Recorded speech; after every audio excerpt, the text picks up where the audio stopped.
Hi friends जय जगन्नाथ मु आज आपण मान संगर गोटे रेसिपी शेयर करने जाऊँगी ता हूँ पोटल आलू पनीर तरकारी से सामग्री मुझे पोटल आलू को प्रथम भाजी नहीं पनीर की भी भाजी नहीं पानी रे पकई देछि मसला रे मुझे अदा काजू लंका टमाटो पेस्ट जेते श्रावण मास चलती बिना प्याज रसुण खाइबा तो ये पेस्ट नहीं आउ अधा अल्प टिके क्षीर नहीं यदि आपण मैंने चाहिए स्किप करें प्रथमे आम देखु सांग मैंने प्रथम कड़ाई टे तेल देली तेल टे गरम हो आसला मुझे जीरा फुटेदेली जीरा फुटवा कलर आसवाई मुझे लंका गुंड देली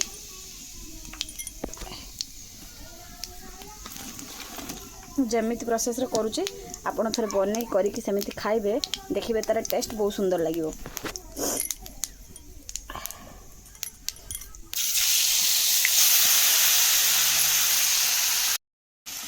मसला पकेबा परे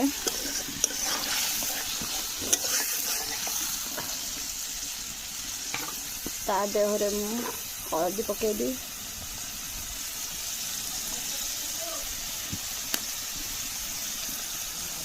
हलदी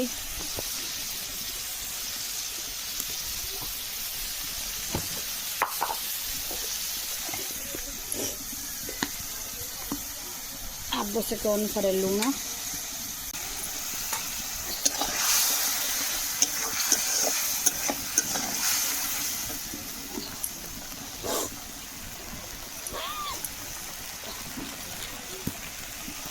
कसूरी मेथी भी टिके पकेली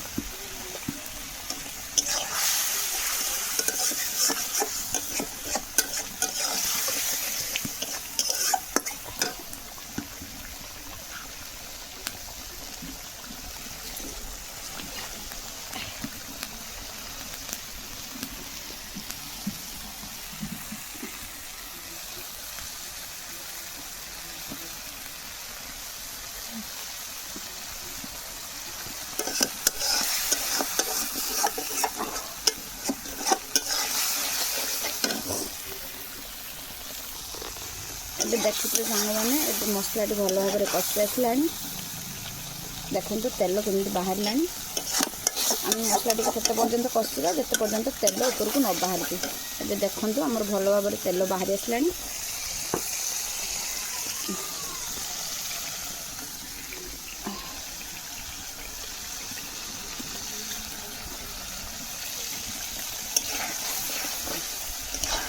देखिए कलर टे सुंदर देखा जाऊँगी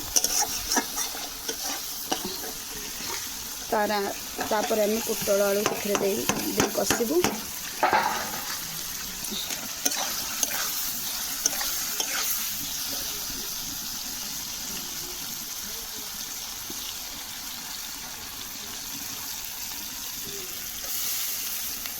पनीर देदेबू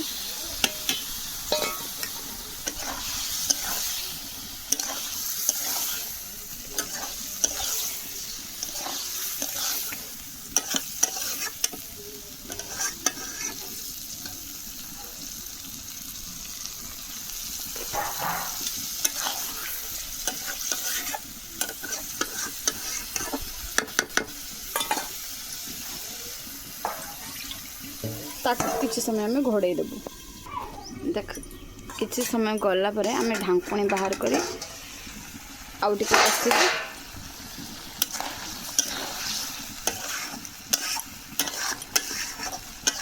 देखिपे सांग मैंने आर कलर केते सुंदर आपन को देखा जाउछि।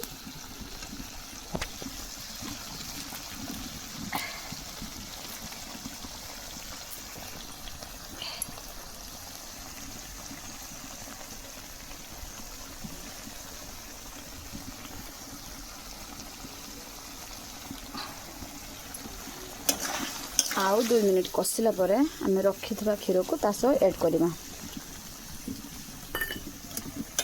यदि आपण मैंने चाहिए क्षीर स्किप करें किंतु देले बहुत भल लगे टेस्ट भल आसे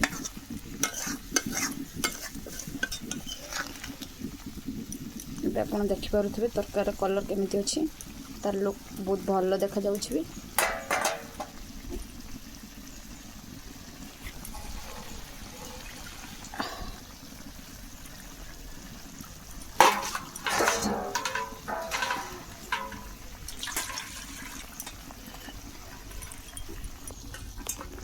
ताकू मध्य आउ 5 मिनिट घोड़ाई दे कुक कर ढांकी दे सिझा को हम 2 मिनिट पर ढांकण खोली देख पारे समय मैंने आर बास्ना भी बहुत सुंदर आसूसी और लुक आप देखिपे केते सुंदर देखा जाउछि तरकार लुक।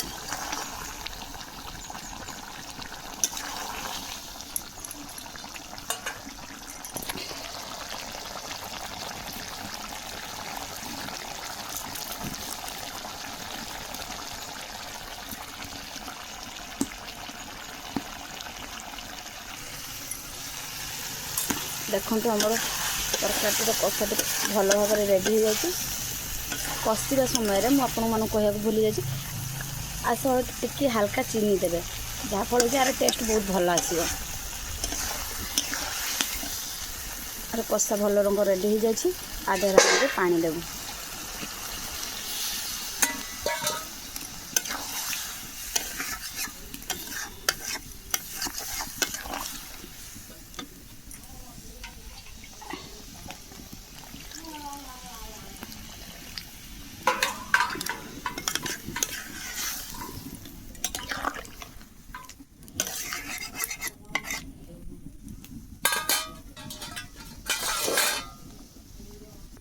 यहाँ को आम किसी समय पानी दबा पर किसी समय घोड़े छाड़ीदेव। एबे 5 मिनिट हो जाइए। चलते सांग मैंने तरकार ढांकण बाहर करवा। आपण मैंने देखिपे तार लुक केते सुंदर होइछि। जदि आपण मैंने रुटी खाइबा को चाहते तो आर झोलर परिमाण आप कम रखिपारती। जदि भात खाइबा को चाहते तो एति परिमाण पानी थी भल ठीक रहा।